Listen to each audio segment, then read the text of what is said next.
بسم اللہ الرحمن الرحیم۔ اللہ کے نام سے شروع جو بڑا مہربان نہایت رحم والا ہے۔ موت تکلیف دہ ہے لیکن اتنی نہیں جتنی کہ زندگی۔ موت کے معاملے میں بہادر بنو، تم کو زندگی مل جائے گی۔ موت ایک حقیقت ہے، اسے موت آ جائے، اسے موت کے شکنجے سے کوئی نہیں بچا سکتا۔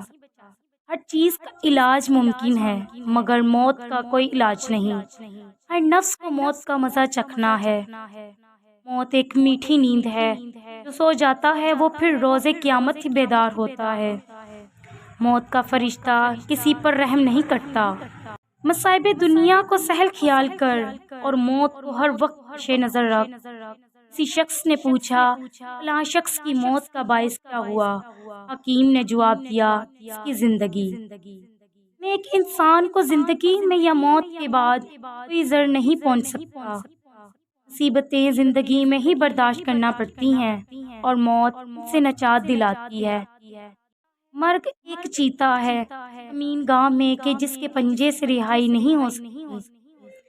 انسانی زندگی دنیا میں اس شمع کی مانند ہے جو ہوا میں رکھی گئی ہو۔ دنیا جس کے لیے قید ہے، قبر اس کے لیے آرام گاہ ہے۔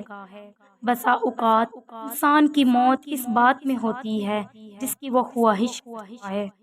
تین چیزوں کے لیے ہمیشہ تیار رہو: موت، زوال، غم یا تکلیف۔ سورج کی طرح موت کی طرف بھی ٹکٹکی باندھ کر نہیں دیکھا جا سکتا۔ سب سے بڑا بزدل وہ ہے جو موت سے ڈر گیا۔ ہر لمحہ انسان زندہ مر جاتا ہے اور مردہ زندہ ہو جاتا ہے۔ یہ موت و پیدائش اس کے احساس و عمل کا محتاج ہے۔